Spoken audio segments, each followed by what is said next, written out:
Ok, aujourd'hui parlons de la double négation en anglais. Et d'ailleurs c'est pour parler de ça que, à la base, j'avais fait un épisode sur la négation plus tôt dans l'année. Donc je vous conseille d'avoir vu cette vidéo pour tout comprendre aujourd'hui. Mais pour parler de la double négation, il faut d'abord que je parle de deux mots en anglais.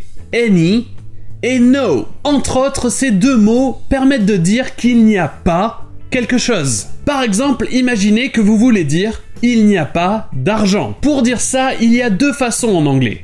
Vous pouvez dire « there is no money » ou alors « there isn't any money ». Les deux veulent dire la même chose, il n'y a pas d'argent. Mais ici, il y a une différence de grammaire. Quand on utilise no, il ne faut pas mettre le verbe à la forme négative. No est un indicateur qu'il y a la négation et c'est suffisant. Alors que any, dans ce sens-là, accompagne toujours un verbe à la forme négative. Ça, c'est parce que dans d'autres contextes, any peut indiquer une certaine quantité. Mais là, vous dites qu'il n'y en a pas une certaine quantité, il n'y en a aucun. Donc, pour résumer, avec no, le verbe n'est pas à la forme négative.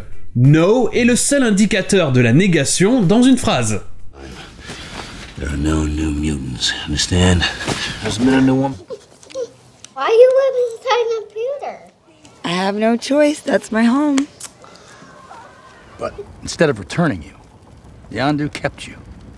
I have no clue as to why. Et par contre, de l'autre côté, si vous trouvez un verbe à la forme négative, il sera toujours accompagné dans ce cas-là de any. Alright.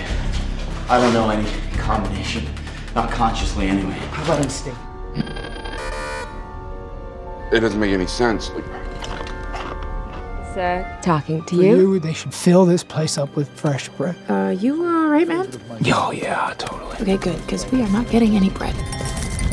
Donc maintenant qu'on a vu tout ça, revenons-en à la double négation. C'est plutôt simple, la double négation c'est lorsqu'il y a à la fois un verbe à la forme négative ainsi que no dans la même phrase. Dans l'exemple que j'ai donné tout à l'heure, il n'y a pas d'argent, la double négation ça donnerait there isn't no money. Ici vous avez deux fois une négation. Vous avez le isn't, is not, ainsi que no. C'est une négation par-dessus une autre négation, ça ne sert à rien. Ça ne veut pas dire que les deux négations s'annulent et que maintenant la phrase est positive. Non, la double négation c'est considéré comme une erreur. Un des exemples les plus célèbres de double négation c'est dans les paroles du morceau légendaire Another Brick in the Wall du groupe Pink Floyd. Le premier couplet commence directement avec We don't need no education. Ici vous avez donc don't, do not, ainsi que no, c'est une double négation. Normalement, on dirait We don't need any education. Mais le truc marrant ici, c'est que la phrase veut dire Nous n'avons pas besoin d'éducation. Et il y a ici une double négation qui est une erreur grammaticale que les Anglais apprennent normalement à l'école.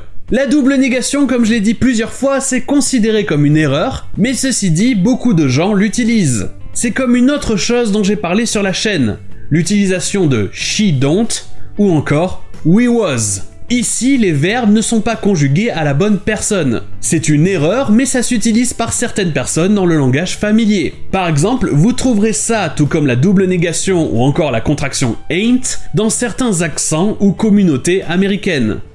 And your mother wasn't no different. That's the hard truth. Where does it work? Did you not hear me? We can't give out no information.